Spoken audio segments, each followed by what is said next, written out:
What is going on, beautiful people? We are back. Subs and Dubs, episode 12, UFC 297, first pay-per-view card of the year. I'm excited. I'm excited for it. It's you know, top heavy, right? Obviously, main events are attracting a lot of attention, but even, you know, early prelims, some bangers on the prelims. So it's gonna be an exciting card. As always, I'm gonna keep it transparent with you guys. We mentioned last episode that kind of a little bit of a UFC rut, and that continued last week. We were around -2 units. Obviously, I'll be the first one to tell you guys that.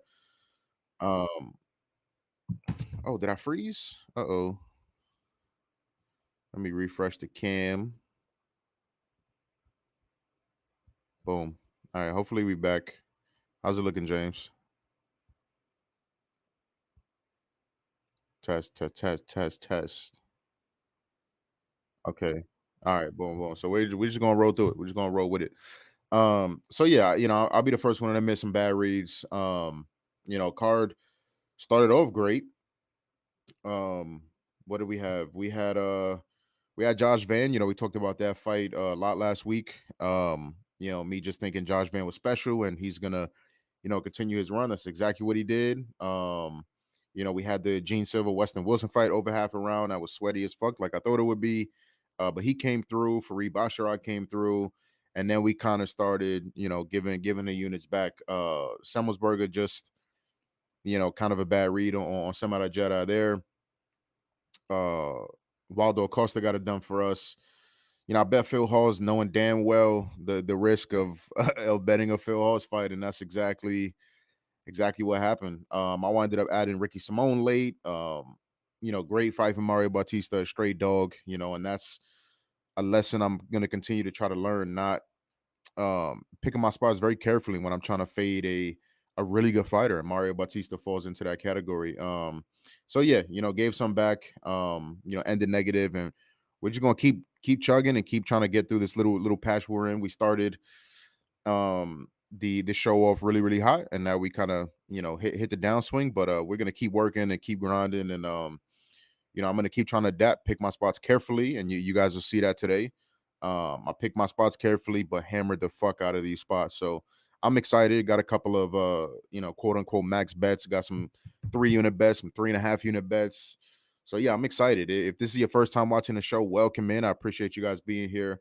This is episode 12. So we've been doing this for a couple of months now. We're here every single week. Almost every single week there's a UFC card. We're here breaking it down and giving you guys our best bets. So let's hit up the chat real quick. Zappy, always in the chat. Appreciate you. He said, "Let's fucking go, baby. We are back." Absolutely. First pay-per-view card of the year. Let's get it. Mr. Pitts in the chat. Hooligan, double cup, finesse, triple cup. Triple cup. You see that? I had to outdo last stream. Brian's in the chat. What's up? Welcome back, Brian. Mob Rules in the chat. Good evening, y'all. Hope everyone's doing well. Thanks, Finesse, for putting in the work. Salute to you, my brother. Hopefully the work translates to some winning tickets. So we got a couple people in here, just like we did last stream. I want to give you guys some sauce. The GoldBoys Discord got a plus 1,600 stepped up parlay for UFC 297 earlier today, and I want to give it out to the people. And all I ask for you guys to run up the likes. Let's see if we can get, people are gonna filter in, during the show and stuff like that. Let's see if we get to 50 likes. I think that's reasonable. 50 likes on the stream, and I'll drop the plus 1,600 stepped up parlay at the end of the video. So yeah, we got a lot to talk about. So we're gonna get right to it. Before we do, we're gonna shout out the sponsor of the video as we always do. So shout out to Sleeper Picks. You guys hear me talk about Sleeper all the time. One of the best DFS platforms in the world, especially if you're in a non-legal state. So if you're new to Sleeper, download Sleeper, uh, use code FTB or code GoldBoys, and you get a deposit match up to $500, which is incredible. So you deposit 100, you get 100. Deposit 500, you get 500 for free to mess around with, place your bets with. So anything you're looking for in terms of props, anything, Sleeper has it. Download it today. Use the code, get some free money. So um let's get into it. So coincidentally, I mean, first fight of the night, is a hilarious one. Malcolm Gordon is fighting Jimmy Flick, and hilariously enough, I have I have action in this fight. So if you're taking a side in this fight, just call the number. Call 1-800. Just call the number. This fight is hilarious. Every second that this fight lasts is gonna be hilarious. But I just got a little bit of a parlay piece for this fight. So I took under 2.5 rounds and parlayed it with the next fight that we'll talk about in a little bit. But under 2.5 rounds, I think is really, really safe. Obviously, both of these guys, you know, they aren't kill or be killed. They're mostly be killed. But the thing about both of these guys is that they're really, really good at turning their opponents into finishers, no matter what level you're at, no matter what your finishing ability is. If you're fighting one of these guys, you'll quickly turn into a finisher. So, just the hit rates for these type of for under 2.5 is incredible for both fighters. Um, you know, 7 losses by Malcolm Gordon. He's been finishing all 7 of those. Finished 11 of his 14 wins. On the other side, it's more the same. Jimmy Flick is a dangerous submission artist. Throws up wild submissions. We've seen flying triangles by Jimmy Flick. Same kind of deal, right? Seven losses, 6 by finish. 16 wins, 14 of those wins coming by finish, all by sub. So both of these guys, I don't want to say they're dangerous because that's hilarious even to say, but I think both of these guys are not durable. Both of these guys, I think, will have moments to finish this fight.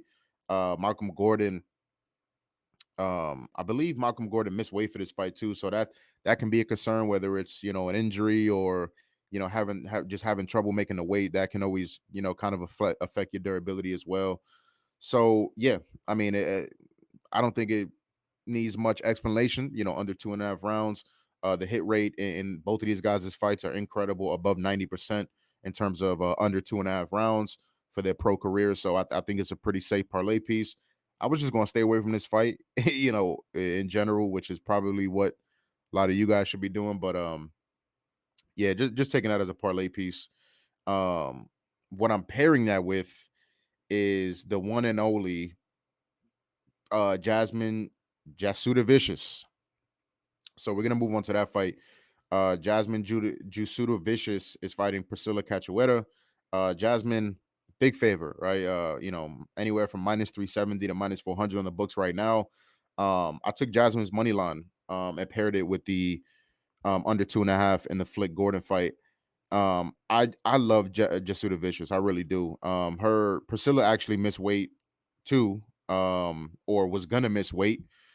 And Jazz got the call. I watched a video on it earlier. Jazz got the call, said, listen, Priscilla's having trouble making weight, and Jazz just wanted to stay on the card. Obviously it's in her backyard in her home country. She just wanted to stay on the card. She's an absolute savage. And she was like, they were trying to do a catch weight at 30, and Priscilla ain't know she was gonna make that. So she said, fuck it, let's do 35. And she made the video. I think she put on like her IG or something. She's like, listen, I just want to get in there and fight. You know what I'm saying? She's like, this girl lacks discipline, so I can't wait to go up in there and teach her some discipline. And that shit just gave me goosebumps. You know what I'm saying? I love that kind of shit. So yeah, we're getting the fight. Jasmine's gonna get, a chunk of Priscilla's purse. And Priscilla Cachoeira back again with her cheating ways. So yes, with Jasmine, tall, long for the division. This is her 7th UFC fight, counting Dana White's Contender Series. She's 4-2 in those fights, so very respectable record. Super tough, super durable, never been finished. Just gritty, right? She's a grinder. Never out of a fight, which is what I love. She's always gonna fight for your money, never stops moving forward, consistently, constantly in your face, incredible pressure, and that's one of her best attributes is that pressure. She just never fucks off. And I love that. She got that dog in her, that junkyard dog.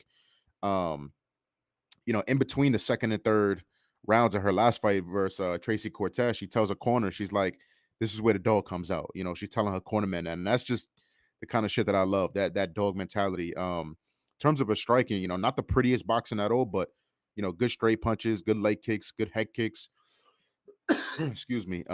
Nasty knees up the middle. Don't get me wrong, she wants to wrestle. She wants to take you down. She wants to beat you up. She wants to press you, get to that body lock position where she's so good at, drag you down, Really, really good body lock series, like I said. But she's kind of adapting, right? She's kind of evolving. She's mixing in the single legs, mixing in the double legs, transitioning from doubles to singles. So I like that. I like the evolution in her wrestling game, and she could definitely crack. It's not the prettiest, but she can crack. She's gonna, like I said, that pressure breaks girls. We've seen it in the past, and that's a part of that the striking, right? That offensive pressure. Um, she's the type of fighter, she senses the smallest, bit of weakness, she's gonna jump on that, right? It's kill mode. If she senses you getting tired, if she senses she hurt you with the hand, she's going into kill mode. And I love that stuff. We see it all the time. Fighters without that killer instinct, they'll hurt guys or girls and kind of just let them off the hook and the fight continues. And Jazz is not that type of fighter. She's very nasty in a clinch, nasty from top position. And I think that's where she'll be for a lot of this fight. Good control once she's on top too. So if she works to get the takedown, she's really good at keeping girls there and using that, get into dominant positions. Um, Great defense and great defensive and offensive grappling transitions too. She uses her hips really, really well, transitions, kind of just slices through girls' guards to get into more dominant positions. She's really good when she's throwing longer combinations. Again, it's not the prettiest, but if she can get to, punch 3, 4, 5 in her combinations, that's where she really thrives. Normally gets better as the fight goes along, which I love. She's coming off an L versus Tracy Cortez, like I said, but this is a much different matchup. Cortez looked as good as she ever looked. I actually backed Cortez in that spot and faded Jazz because I was buying into a little bit of that potential. Tracy took time off and she came out and looked really good. She's much faster. She's a much better striker than Cachoeira, and can match the wrestling of Jasmine defensively, and that's where Priscilla just can't do that. It's still a great fight, and Jasmine showed that grit that she's known for. Still landed close to 100 strikes, which you love. That grittiness has been a theme in her career. She's used that toughness, used that grit to win fights. She's always high volume, 95 strikes versus Cortez, 115 strikes versus Miranda Maverick, 150 strikes versus Gabriela Fernandez. So, I think that Maverick fight is a perfect example of a Jasmine Jasuda Vicious fight. Not sure how that fight was 29-28. I think the, close first round, but Jazz racked up the control, starts putting it on her. At the end of that round, she's getting touched on her feet a little bit, but she really starts putting it on Maverick in the second round. Turned Maverick into, Maverick kind of wanted to strike, thought she had some advantages in the striking. Once she started getting touched up in that second round, went right to the wrestling, starts shooting sloppy takedowns. Jazz reverses her, dominates on the ground for the rest of that round. And in the critical round 3, in a fight that might be 1-1, Jazz empties the tank, brings that dog out, kind of beats the shit out of Maverick, overwhelms her with the pressure. Jazz is able to continue to stuff the wrestling, reverses, and just beats her to fuck up. Outlasts Maverick and secures that W. Amazing performance. Same thing in the Gabriella fight. So in this matchup versus Priscilla, Priscilla, she has that fight changing power, and that's her main attribute. She wants to, go under pressure too. She wants to push forward, and she wants to throw everything she has in every single strike and knock your head off. And that's gonna work. That's gotten her wins. That's gotten her knockout wins in the division. That power and physicality, we always talk about that is rare for WMMA, and she has that. So that's her main attribute. But in this matchup, Jasmine is so tough, so durable, never been finished. It's gonna be tough in my mind to put Jasmine away. So, in terms of the wrestling defense and the grappling overall, Priscilla's a complete fish off her back. She does not use her legs at all. No, you know, no eagerness to get up. A lot of her defensive wrestling is all power. She's trying to power out of shit, and if she's up against the cage, she's trying to power out, and that's not gonna be good against Jazz. Jazz has really good trips in the clinch. That's the whole thing about body locks. You want to use the opponent's momentum against them. So if Priscilla's trying to power out everything, I don't think Jazz is gonna have any issues with that. I think Jazz is gonna get takedowns, control on top, and be in a lot of dominant positions. And because of that, I also took Jasmine Jasuda Vicious to win in round 2 at plus 700. And I took Jazz to win in round 3 at plus 950. Um, Priscilla's cardio can be a little bit weird. I don't think she has bad cardio. I think she does pretty well at pushing forward, pushing through the cardio dump. But like I said, Jazz is going to be in dominant positions. I didn't really want to choose between KO and sub. I think both are live. I think if you want to play Jazz KO, I'm not going to blame you. Whether she gets to a mounted position, a crucifix position, starts unloading elbows. Like I said, she's nasty on top. So um, I think there's a really good chance she finds a finish in this fight. Um, Priscilla has no bottom game at all. So if you're going to give me several minutes of what I think is Jazz on top, in dominant positions, I'll take those odds any day. So I know I was a little long winded on that fight. That's one of these fights I'm more passionate about, but she's a minus 400 favorite. Not nothing too crazy here, right? So that lay Judicious money line and Flick Gordon under 2.5 rounds is minus 143 on DraftKings. Played that to win a unit, and then just some small sprinkles on Jazz round 2 win and Jazz round 3 win. I'm sorry if you hear my dogs in the background. But yeah, so starting off the night, uh, with some unders and a juice WMMA fight, right? What can go wrong? What can go wrong? Let's see what we got in the chat. Ravens 5203 says Malcolm by finish. Yeah, I mean, we've seen some really crazy line movement in that fight. As early as a couple days ago, this fight was about pick'em, and then we saw some very suspicious line movement. The line just kind of tanked, and now Gordon is sitting at minus 240. That's kind of sus if you ask me. I don't know if that's somebody got some insider info with an injury or something like that. You know what I'm saying? I don't know, but yeah, I don't know. I can't pick a side in that fight, but if you're playing Malcolm by finish, that's good luck to you, my brother. I don't know how Flick is still in the UFC. Yeah, both of these guys, I don't think are UFC material, but pretty thin weight class. So who knows? One of these guys might be out of here after this fight. Hooligan said, "I've never bet UFC is tonight the night." Yeah, I think it's a pretty good card to do so. I don't like a lot of dogs, if any, underdogs, but I think the favorites that I did bet, I really love them, and I put my money where my mouth is. So, and we'll get to those. Crash with Panache. I don't know what that means. What do you think about the all Canadians lay? Yeah, I know a lot of people are gonna do that because it's in Canada. One of my dogs got the zoomies right now. She's wilding. I know a lot of people doing that. There's a couple that scare me. Mike Malott. I know he's minus 400, but I think that line is very, very wide. We've seen it time and time again. Neil Magny loves to just, I don't know, he does something to fighters. Like he mystifies fighters and just makes his opponents do dumb shit. And I don't know, Mike Malott, I think is incredibly talented, but that's the one I've been staring at all week. Like, oh, the might be a little mush, maybe a little bit of a parlay buster, but the other ones I think are pretty safe, to be honest. I like a lot of the Canadian fighters. Already on Jazz. We're gonna talk about Johan in a second. Jillian Robertson, I think, wins that fight. Charles Jourdain, I had a lot of trouble with that fight, but I do lean Charles Jourdain. Brad Katona, I like. MAB might be a problem. Then Mike Malott. So, yeah. But let's move on. So, Johan Lioness, the White Lion, is fighting Sam Patterson.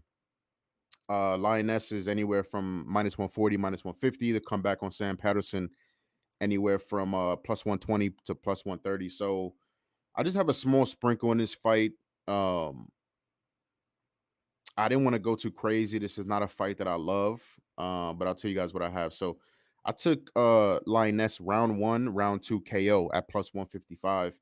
I'm gonna give the reasoning. The reason I don't want to play just Lioness money line. I don't want to lay minus 150. I don't think Lioness is a great fighter. I don't think he's not a fighter that I want to be laying juice on. So I wanted to find an angle where I can get some plus money, and I don't mind a plus 155. Lioness, obviously, he on his regional tape, looked like an absolute destroyer, just straight up wrecking dudes on the regionals. Came to the UFC, Dana White's Contender Series, more the same, right? Knocks the dude out in the first round. And then we see the Gabe Green fight, right? He hurts Gabe Green bad. and then gets finished kind of viciously by Gabe Green, just face plants. Gabe Green absolutely face plants Lioness. And since that fight, we've kind of seen um, a different Lioness. You know, he's been a lot more hesitant, a lot more gun shy, and you get slept like that. I don't blame you, but you know, we've seen his results kind of wane since that change of game plan. You know, fight in his next fight fought Darian Weeks, who I don't think is UFC caliber at all. I don't even think he's still in the UFC. Wins a split decision and kind of just goes to war with Weeks, which is not a good look at all. Um, and then gets subbed by the aforementioned Mike Malott in round one. You know, I've listened to a lot of his interviews trying to get a edge on this fight, and he said a lot of interesting things. Right after that, he said his last couple of fights wasn't with a camp, you know, wasn't really training, you know, with good training partners. You know, they didn't really have coaches. Um, you know, that's changed. Right now, he's at think he's at I think he's at TriStar, I believe. Yeah, I can correct me if I'm wrong, but I believe he's at TriStar. I know he's at a good gym now. I might be mixing him up with somebody else, but so he's at a gym. He's training with coaches, with training partners. He also said before that Mike Malott fight, he just dude wasn't training. You know, he wasn't preparing how he knew he should have been preparing for a fight. And like I said, hopefully a lot of that changes. And you know, watching him this week, you know, at the face-offs and at the weigh-ins, he looks intense, right? The face-offs got pretty intense. You know, he was all up in Sam Patterson's face. So I want that. I want that dog Lioness. I want that savage. I want that Lioness who, um, you know, that is not hesitant, is not gunshot. That's not his style. You know, his style is to push forward, throw bombs, and try to knock you out. You know what I'm saying? That's his style. He completely deviated from that. So I'm banking on a little bit of hoping he goes back to his old ways, but a lot of it is about Sam Patterson. I think Sam Patterson is a better striker than Lioness. I think he obviously is going to be longer, but he is moving up, you know, to welterweight. He's moving up from 55 to 70. And a lot of people like that for him. I don't. You know, his striking defense is terrible. You know, he is what is he? I think he's like 6'2". Yeah, no, he's 6'3", 78-inch reach, right? So at 55, those advantages are going to be more prevalent. You know, at a weight like 55, you're going to be way longer, way taller than a lot of your opponents. At 70, it's not going to be like that. You know, only a 2-inch reach advantage, only a 2-inch height advantage in this matchup. His striking defense is already terrible, and now you know, you're fighting guys with more power. You know, hopefully adding more weight to the frame helps a little bit with your durability, but you know, you're gonna be fighting guys that's throwing absolute fucking hammers up a weight class. So, you know, his striking defense is terrible. You know, his hands, he's literally like I was watching tape. I was watching his tape with my girl the other day, just laughing my ass off. And my girl is like, "Yo, what's so funny?" And I'm like, "Bro, there's he literally fights like it's crazy. Like he fights like Charlie Chaplin in the old movies. It's crazy. If he's moving forward, his hands are down. When he's getting out of range, his hands are down. It is unbelievable. You know, just a KO waiting to happen. And then we saw in his last fight against Ash Moose. Ash Moose is not, you know, a great fighter, I don't think, especially at 55. And he fucking starched Patterson. I don't know if you guys saw that, but it was nasty. I'm talking about like send him to the shadow realm, like send him into the multiverse. You know, the dude was fighting with the ref for like 3 or 4 minutes after the fight was over. He was gone. And that's gonna happen, I think, a lot. You know, he's gonna get hit with some bombs in this fight, I think. And you know, I'm banking on one of those bombs putting him out, you know, in rounds 1 or round 2. So that's what it comes down to for me. Lioness in a much better, you know, training situation. Patterson moving up a weight, you know, one of the worst striking defenses I've ever fucking seen. It is bad. So, you know, he's a good technical striker. Like I said, I think he's a better striker than Lioness, but even if Lioness is not super aggressive, you know, even if it's not like a throwback to his, you know, his savageness of his regional scenes, all it takes is one. You know, with that striking defense and Lioness throwing absolute fucking hammers, all it takes is one. You know what I'm saying? So I'm banking on at plus 155. You know, we don't have to hit a crazy amount of times to be profitable, but I think there's better than a 50% chance that Lioness knocks Patterson the fuck out. So I'll take the plus 155. So yeah, a little bit of plus money there, balance out the rest of the chalky card. Um, Zappy said I got Magni over Malat. Wow, yeah, that's a hot take, my brother. Grind Raven says grind you up against the cage, the vet special. Yeah, that's what I'm saying about Magni. Magni just makes dudes fight a Magni type of fight. I don't know what it is. It's like he put something in their fucking tea or something like he drugs them before the, I don't know what it is, but he makes guys like rush in the range and try to clinch and grapple, even though they're strikers. It's weird, bro. But obviously, it looks like Magni's kind of slowing down. The durability is waning a little bit. So we'll see how Mike Malott comes out. Another decent size step up from Mike in his home country. So we'll see what happens. We'll see what happens. But let's move on. So the next fight I'm interested in is Brad Katona fighting Garrett Armfield. Brad Katona sitting, he's been getting steam throughout the whole week. He's sitting like minus 220 right now. Armfield best comeback on Armfield is like plus 170, plus 180. So I'll tell you guys what I bet. I've told you guys I don't make bets early on in the week. I want to see, we saw it today, couple of weight misses, we see funny line movement. I want to get as much info as I can before I make my bet. So I missed the best of the number. So I wanted to, I had to throw some a little spicy in there. So on DraftKings, you can play kind of alt rounds and stuff like that. So I played Brad Katona money line and over a half a round. That lay on DraftKings is minus 180. I also played Brad Katona to win in round 2 at plus 850. And I played Katona to win in round 3 at plus 1100. So this fight is interesting. Obviously, we just saw Brad Katona come off a war in the tough finale um, against Cody Gibson. Fight of the night, right? They got fight of the night on an absolutely stacked card. That was the card that Sugar Sean knocked out Aljamain in. So very impressive, to win fight of the night. And we've seen Brad Katona for a minute now. He's been in the game for years. Two-time tough winner. He's fought some good guys on tough, including what's his face? Brad Mitchell. Choked out Brad Mitchell, which is a nice little feather in your cap. So, he's been around, 15-2, great record. And last fight was I liked it a lot, right? We kind of saw a shift in mindset, right? A shift in game plan for Katona, right? He was a lot more aggressive, a lot more willing to stand and trade, a lot more willing to get into that firefight. And I like that from Katona. Katona is, from a betting perspective, if you're betting Katona, I like it. From a fan perspective, he can be boring at times, but if you're betting on him, you love that shit. He is kind of boring, but high fight IQ. He's very smart in there.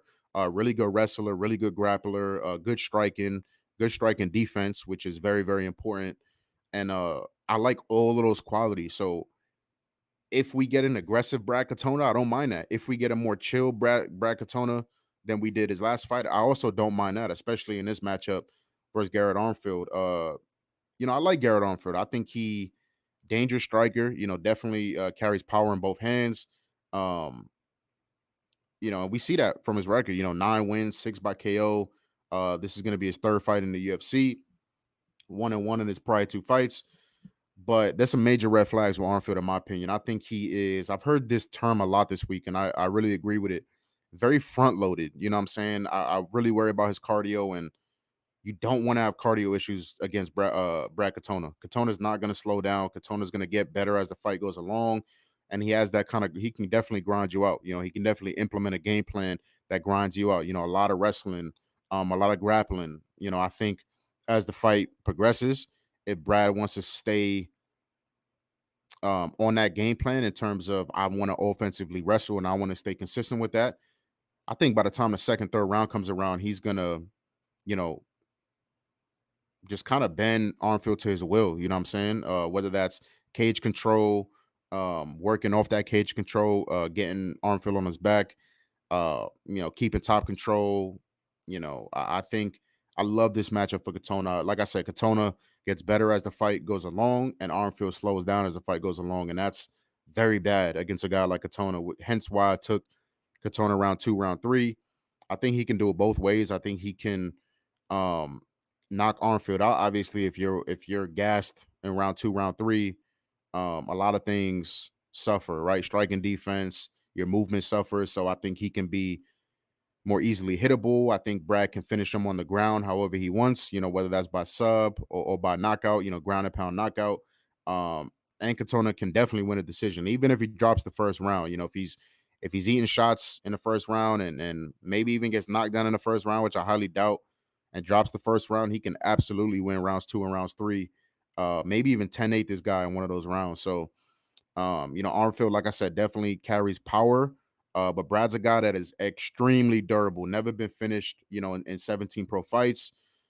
Hasn't really come close. There's been a couple of his tough fights where he's eating some big bombs and has seemingly got a little bit hurt, but um, I don't think he's even really been close to being finished. So, if Armfield is gonna be throwing bombs, hoping to knock this guy out, and that's his main win equity, that's bad, against a guy like Brad Katona. So Nate just said in the chat, Brad's IQ is his strongest asset, and I agree.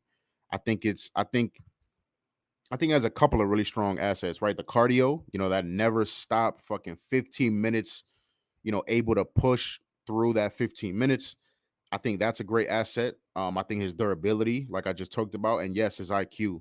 I think there's so many ways that Brad can win a fight. He can 30-27 you. I think he's gritty enough to, win a third round if the fight is 1-1. He can definitely sub you. I think he has the potential to make Armfield look like to school Armfield on the ground. You know what I'm saying? To make it look like they're levels apart on the ground, which I think they are. So um, way too many advantages for Brad, in my opinion. Cardio, fight IQ, grappling, wrestling. He has a decision equity. I don't think Armfield has much decision equity, and that's a problem. So yes, I'm laying juice, but with all those advantages, that I think he has, I'm okay laying the juice. So hopefully Brad gets us a late finish. Hopefully he doesn't finish this guy in under 2.5 minutes. I will be devastated, devastated. I just took the over half a round as a juice reducer, and I don't have a lot of luck with juice reducers. I'm gonna keep it real with y'all, but I think that's pretty safe. Brad Katona money line over half a round minus 180, and then Brad round 2 plus 850, and Brad round 3 plus 1100. I really really like that. So get me a round 3 win, Brad. One time for the people, But yeah, that's that. That's that. So again, like I said, don't like a ton of favorites, if any. We'll talk about the main event slightly, even though I don't really have a lot of action. If I don't have any action in the main event right now, that might change though. But let's move on. So two more main fights that I want to talk about, and then we'll get you guys out of here. Actually, before we do, let's see where we're at. On the likes. So likes a little bit light. We got 13 likes right now. So again, I got a plus 1600 layer that I want to give out. Just like the video. I won't set it. There's only about 20, 25 people in here, so I won't set it to 50. But just like the video. If you're watching, like the video, it helps us out, gets us in front of more people, in front of more new eyeballs. So yeah, like the stream for me, helps me out. And if you guys like it up, I'll give you guys that plus 1600 parlay that I'm liking for UFC 297. So two more main fights. So the next fight is Arnold Allen fighting Mavsar Evloev. So I like this is one of my quote unquote max bets um that I like. Let me get the exact odds. So I played this. I like Evloev in his spot. So I played Evloev a couple days ago. I played him at minus 184. I have 3.68 units on that to win 2 units. Still around that price. He got steamed up to over minus 200. And I think some action came back in on Arnold Allen at that big plus money price and kind of steamed it back down. So you can still get it minus 185, widely available. So yeah, I said this about Joshua Van last week. I think Evloev is special. I really do. People can poke holes and make fun, oh, he's a boring fighter and shit like that. But I don't necessarily care about that when I don't give a fuck about that when I'm betting him. You know what I'm saying? I think this is one of those fights where, you know, fans, Twitter's gonna be fucking booing and oh, this fight is boring, and I'm gonna be clapping on my TV, excited as fuck, about what's happening. So, I like Arnold Allen too. Arnold Allen I think is a stud, very dangerous hands. Um, and he can out grapple you. He can out wrestle you and out grapple you too. If you're not proficient in that level in that area of your game, Arnold Allen can definitely expose you on the ground too. So danger striker, great record. Been in the UFC for a little minute too. 19-2. I mean, there's nothing to scoff about. 11 finishes. Uh, for some really tough competition. Coming off a decision loss against Max. And kind of held his own. I think kind of got outclassed by Max, but held his own in that fight. Calvin Kattar, another tough opponent. Dan Hooker, Sadiq Youssef, who we just saw in the main event versus Barboza. So I don't want to take anything away from Allen, but I think this is styles make fights. So as much as I love Arnold Allen, I really truly believe Evloev is special. 17-0, undefeated. And looking to break into the top 5 with a win over Arnold Allen. We're talking title now. We're talking title shot now. So again, Evloev, also, not the most consistent high level of competition, but still has been in there with some great fighters. Diego Lopez, that fight was incredible. Evloev was in some really, really tough spots in that fight, gritted through them, and pretty handedly won against Diego Lopez with a win that's aging as good as it can with the absolute tear that Diego Lopez is on. Fought and beat Dan Ige. I love Dan Ige. Fought and beat him. Hakeem Dawodu beat him. So, like I said, styles make fights. Evloev, we know what Evloev wants to do. It's no secret. Everybody in the building knows what Evloev wants to do. He wants to wrestle you. He wants to grapple. He wants to get you on the ground, and he wants to suffocate you with his pressure. And he's one of those guys that is relentless. He will not fuck off. He's gonna attempt as many takedowns as it takes to get you on your back. You can try to get up, and he's gonna mat return the fuck out of you and keep shooting and keep trying to get you to where he wants you, which is flat on your back. And I think there's gonna be a problem for Arnold Allen. I really do. Um, Arnold Allen's cardio is a bit of a question mark. I know, I'm hearing a ton of people this week. Oh, he just went 5 rounds with Max. Striking for 5 rounds is a lot different than trying to fend off, a Russian monster that's trying to grapple you for 15 minutes. Grappling cardio is not the same as striking cardio. It's not the same at all. And I think Arnold Allen's gonna have a problem with that pace and that pressure that Evloev is gonna put on him. The best wrestlers that Allen has faced, first of all, it's been years. Nick Lentz and probably, yeah, and Burnell. Probably the best wrestlers he's faced. The Lentz fight was 4 years ago. The Burnell fight was 5 years ago. Wait, is my math correct? 6 years ago, the Burnell fight was. So since then, he's not really fighting guys that want to wrestle you. Max Holloway does not want to wrestle. Calvin Kattar, Dan Hooker, Sadiq Youssef, those boys do not want to wrestle. So this is going to be a challenge that Arnold Allen has not faced in a very, very long time. So you can train for it. You can know what the guy's going to do. You can try to train for it. But being in there with Evloev is a completely different story. Evloev looks absolutely fucking jacked right now, too. It's very cliche, but he looks in the best shape I've seen him ever be in. He looks strong as fuck. Allen's strong too as well. So I don't want to put too much into that, but it's just a stylistic matchup. I have no problem. I had zero hesitation laying the juice on Evloev for almost 4 units for that purpose. It's the style that makes the fight. So, Arnold Allen, I think, can be so worried about the takedown as well that Evloev can have some success striking too. I don't think it's just a complete wash in the striking. And I think there's a perfect opportunity for Evloev to even a little bit, even just a little bit, show that it's not just one dimensional. Same like Khabib. I'm not comparing the two, but same thing like Khabib. We saw later in Khabib's career, against guys like Dustin Poirier, against guys like Gaethje, against guys like Connor. He wasn't just, relentlessly shooting right away. He was trying to crack with these guys and having success, with these guys. And I think we're going to start to see that evolution from Evloev too. So when you're so desperately worried about the takedown, that can leave you open for some strikes too. So I don't want to disrespect Arnold Allen. Like I said, I like Arnold Allen a lot, and I think if he gets taken down, I trust him to get back up. Maybe the first time, maybe the first and the second time, maybe the first and the second and the third time, but by the fourth, fifth, sixth time, we're second round, we're third round. Um, I think Evloev is gonna put it on him. I think he's gonna put on the pace, that pressure, that relentlessness. Evloev, obviously he's been a decisionator throughout his UFC career. Somebody in the chat, Ravens in the chat said, Mobstar by decision. I can't talk you off of that because that's what we've seen him do. But there's another fight where I really, really, I said this about Joshua Van last week. I said I think he gets his first UFC finish. And I think, I don't want to get too hot take here, but he's been an absolute decision there. 1, 2, 3, 4, 5, 6, 7 straight decisions, all in the UFC. So he's 7-0 in the UFC, 7 straight decisions. But I think he's gonna be in dominant spots. I really do. And if Allen starts to slow down, that's gonna be a major, major problem. So Evloev is a very dangerous submission artist. Once he gets you down again, doesn't really show, because he's also perfectly okay with just kind of laying on you, maintaining top control, more of a control over um, you know, sub kind of guy.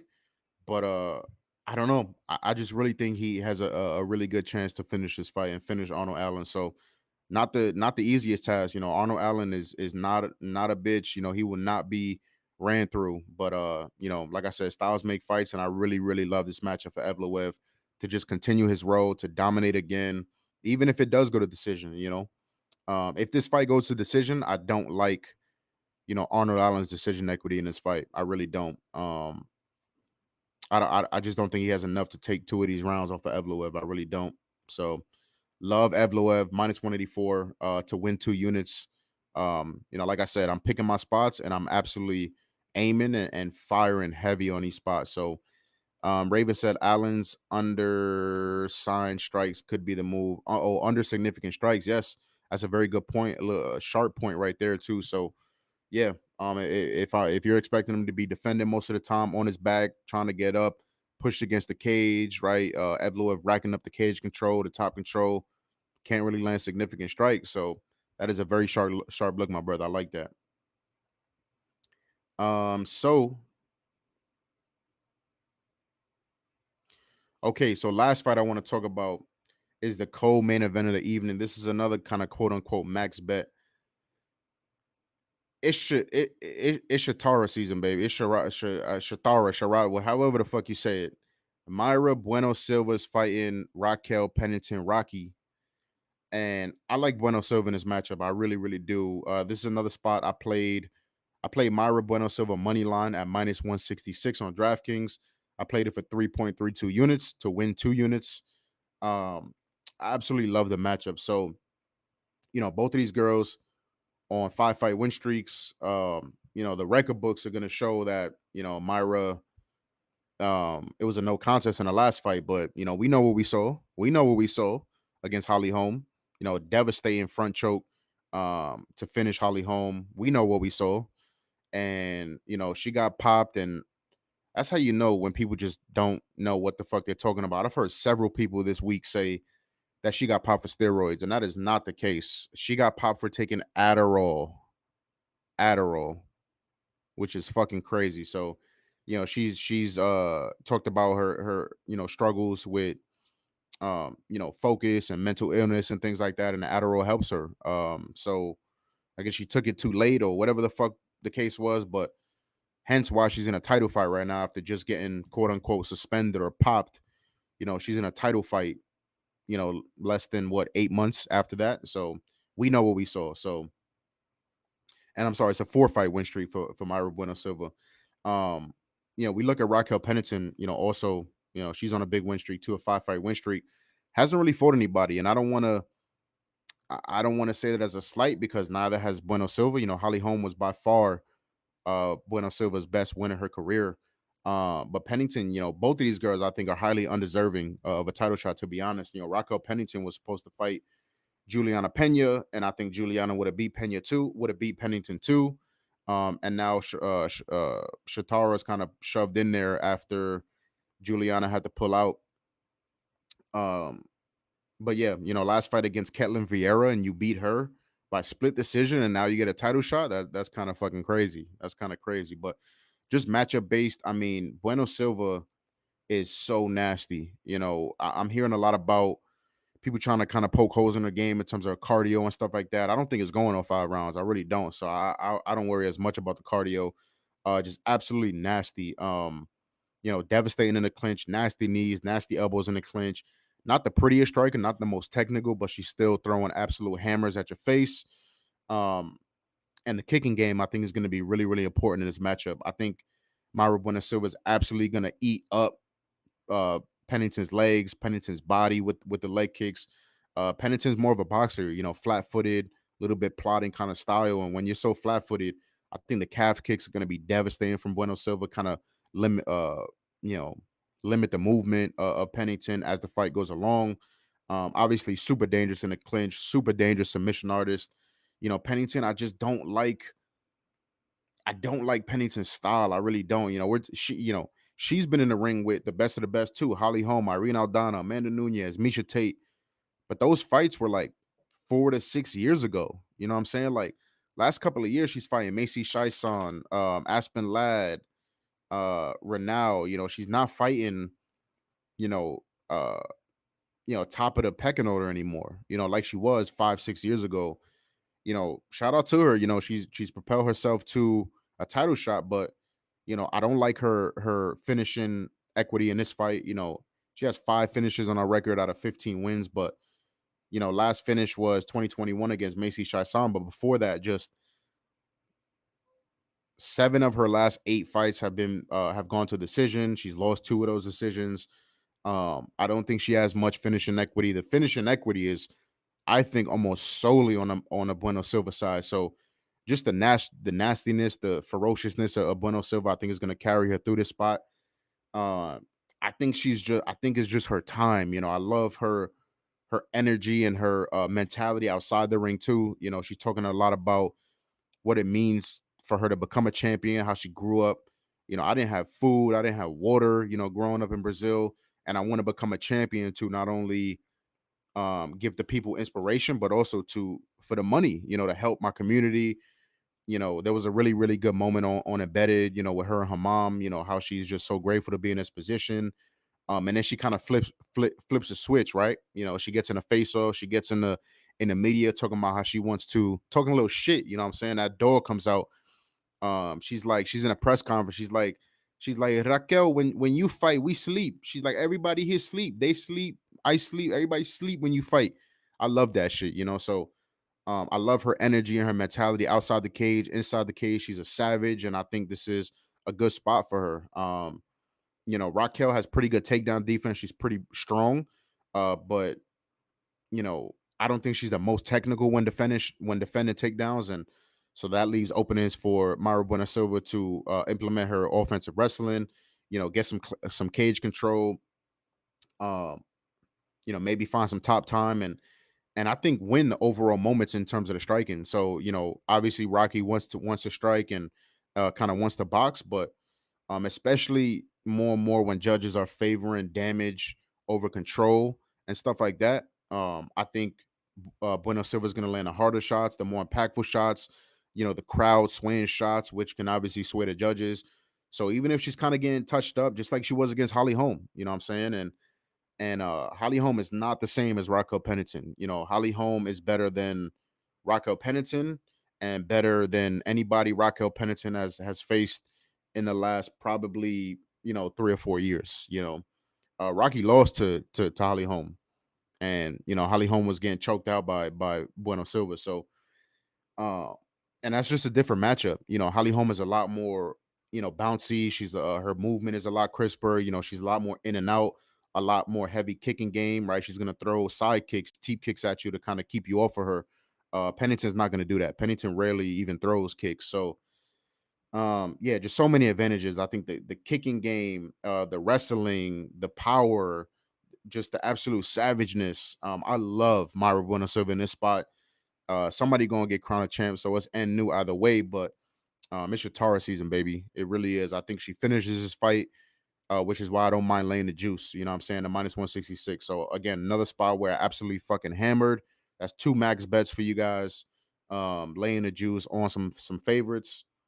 And yeah, I think Myra gets it done. I think she's been destined for the belt ever since Amanda kind of retired and relinquished the belts. And yeah, she's gonna win this fight. It's gonna be her against Juliana Pena, and I think Myra beats Juliana Pena. So I expect Myra to go on a little bit of a run as bantamweight champion of the world. So Roy, that's my cousin. Roy's in the chat. How are you expecting the first round to go? If you're talking about the Raquel fight, I think it could be a little bit tricky for Bueno Silva, to be honest. Bueno Silva likes to kind of lay back a little bit in the first round. She still kind of puts the pressure on you, but she's less active in terms of volume. And Raquel, I can definitely see Raquel get it going in the first round, maybe even win the first round. But so did Holly Holm. Holly Holm won the first round too, and how did that play out? You know what I'm saying? So she was tapping 2 minutes into the second round. So yeah, interesting question. But yeah, even if she drops the first round, if she drops the first round tonight or tomorrow night, I'm gonna bet her live after round one. If I get a good price, I'm gonna bet her again live after round one. No question about it. So um yeah, so James, you said the Strickland fight, right? Yeah, we'll talk about that. I don't have any action yet right now in the Strickland fight, but we'll talk about it because it's the main event, obviously. But I think I like the dog, guys. I really do. I think I like Drickus. I think it's end new season. I really do.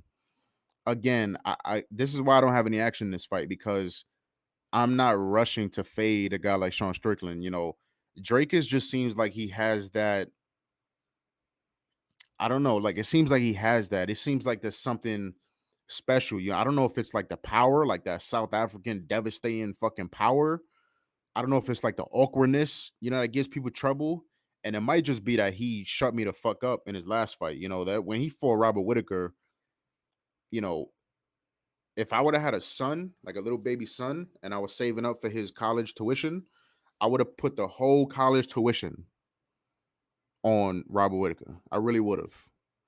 Instead, I just laid. I think I laid like 3 or 4 units on Whitaker, and I think I did a show for that fight too. And I was like, listen, there's no way. I was like, there's no, which you should never say in a fist fight, but I was like, yo, there's no way Robert Whitaker loses this fight. I was like, there's absolutely no way. I can't see it. And then the fight comes, and Drake is fucking rocks Whitaker in round one with a fucking jab or some shit, and just Robert never really recovers and just finishes him like easily in the second round. I was fucking shocked. Like, I was mad as fuck. My wallet was mad as fuck. My heart was broken. I don't know what the fuck. So maybe it's that too. He just proved me wrong in such a big way. But yeah, I think Drake is gonna have the answers to the test. I I think it's the perfect time to kind of sell high on Sean after such a good performance against Izzy. But it's just such a different matchup. Drake is. I mean, I did say the same thing about Izzy. I'm like, there's no way Izzy's gonna not fight. You know what I'm saying? There's no way Izzy's gonna be on the back foot and not push forward. And that's exactly what Izzy did. But Drake is, Drake is another guy that I don't see that. I think Drake is gonna do what he always does, which is press forward, try to put pressure on Sean. Sean's defense is one of his best attributes, but if a guy's consistently in your face, whether you got to shell up the big, Philly shell up or not, when those South African hooks are being thrown at your fucking head, those lunch boxes being thrown at your head, that can be a problem. Drake is also his kicking game, just nasty kicking game, devastating power in his kicks, power in both hands, grappling edge too. Sean has talked about how, he has the grappling, has the wrestling, he just doesn't want to show it. He wants to stand and bang. But if Drake is like commits to offensively wrestle and goes to it consistently, I think he could find top time against Sean. Um, that's the way I would lean. I think Dracus wins. I think he wins inside the distance. Um, by sub, I think it's sneaky. Dracus to win by sub. I think it's pretty sneaky, but yeah, those are my overall thoughts. But I don't have any action as of right now. I won't spend too much time on it. But yeah, that's all I got for you guys. So I'll do a little bit of a recap, and then I'll give you guys the lay. Might as well get a source to the people. Who gives a fuck about the likes? I'll give the source to the people. Hopefully you guys appreciate it enough to hit that like button. If you're watching this back on replay, hit that like button for your boy. It really helps us out. One of the quickest things you can do to really help the channel out, get us in front of new eyeballs. Um, Obviously, less people are interested in UFC than they are like NFL, NBA. So, you know, every single like and every single comment really helps us out a lot, and allows us to keep doing this. So appreciate you guys, and those that are here, appreciate you guys for watching. So quick little recap. So I am on Jasmine Jasuda Vicious money line parlay with the Flick Gordon fight to go under 2.5 rounds at minus 143. I also have Jasmine to win in round two at plus 700 and to win in round three at plus 950. I have Johan Lioness round one, round two KO at plus 155. I have Brad Katona's money line parlay with the over half a round in that fight at minus 180. Katona round two win plus 850. Katona round three win plus 1100. Mavsar Evloev money line at minus 184. And Myra Bueno Silva money line at minus 166. So I might add some action. It'll probably be in GoldBoys.com. It'll be in the Gold Boys Discord. If I have action, any more added action.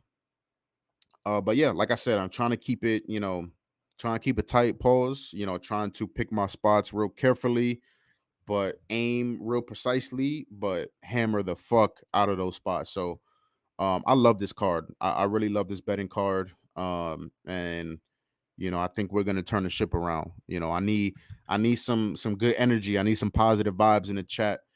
We got to turn this around. This little UFC rut that we're in. So without further ado, I want to give you guys the 5 leg parlay that I'm rocking with. So DraftKings has a stepped up boost on for UFC 297. The more legs you add, more boost you get. I didn't want to go too crazy, but I think we got some really good odds for these 5 legs. So I've already talked about every single one of these spots. Mavsar Evloev is the first leg. Brad Katona money line is the second leg. We got Myra Bueno Silva money line as a third leg. Jasmine Jasuda Vicious, basically double chance just to win inside the distance, to win by KO or submission. And we have the under 2.5 rounds in the Malcolm Gordon and Jimmy Flick fight. So those 5 legs get you plus 1640 on DraftKings. Absolutely love this lay. I try to keep it as safe as possible to give you guys a parlay winner. Um, Obviously, I think the toughest one is going to be uh Jasuda Vicious to finish the fight. I think she wins. I'm absolutely confident that she wins, but it's just about her finishing the fight. She's not always the most aggressive in terms of going for subs, but she's definitely nasty on top in terms of ground and pound, elbows, all that type of shit. So, like I said, she's gonna be in some dominant positions. So hopefully she gets that done for us. The rest, you know, I hope I'm not jinxing the fuck on myself, but the rest of it I think is gonna be, I'm not even gonna say it. I'm not even gonna say it. I'm not even gonna say that. We're gonna skip that part. But yeah, that's all I got for you guys. So hopefully, we catch some big tickets. Like I said, we got some 3-4 unit plays for you guys. Big 5 leg plus 1600 parlay for you guys. And yeah, that's it. I hope you guys enjoyed this edition of Subs and Dubs, episode 12 already. So I appreciate you guys for the continued support. There's some of you guys in the chat that I see here every single week. That look out for the show, are excited for the show. So salute to you guys. I appreciate you guys. Um, you guys make the show possible. It's so much better with people rocking with me in the chat and all of that type of stuff. If you are watching back on YouTube, watching the playback, appreciate you guys for clicking onto the video and watching. Make sure you hit that like button, subscribe to the channel as well. I don't know if you guys have noticed, you guys have been subscribed to the channel and noticed we're pumping out a shit ton of content. You know what I'm saying? We're getting you content in all different types of varieties. We're doing shorts, we're doing pick videos, we're doing live streams, all of that type of shit. So subscribe to the channel. You will not regret it. We're trying to get you ready for everything in terms of from a betting perspective. NFL, NBA, UFC. When MLB comes, we're gonna be pumping out content for that as well. So much love to you guys. I appreciate you rocking with me. we're back again on Tuesday with my man Locke to go over the NBA stream. So set your calendars for that every single Tuesday, Thursday. And yeah, I hope you guys enjoyed. That'll be it for me. I think we went what little over an hour, a little over an hour. So not that bad. I hope you guys enjoyed. Hit that like button, subscribe, and I'll see you guys when I see you guys. Good luck on all your action. UFC 297 happening tomorrow live from Toronto, Canada. It's gonna be a banger. It's gonna be a banger. So let's cash some tickets. Let's make some money. And yeah, let's watch some fights and enjoy it as a fan as well. So appreciate you guys. Love you guys, and I will talk to you soon. Peace.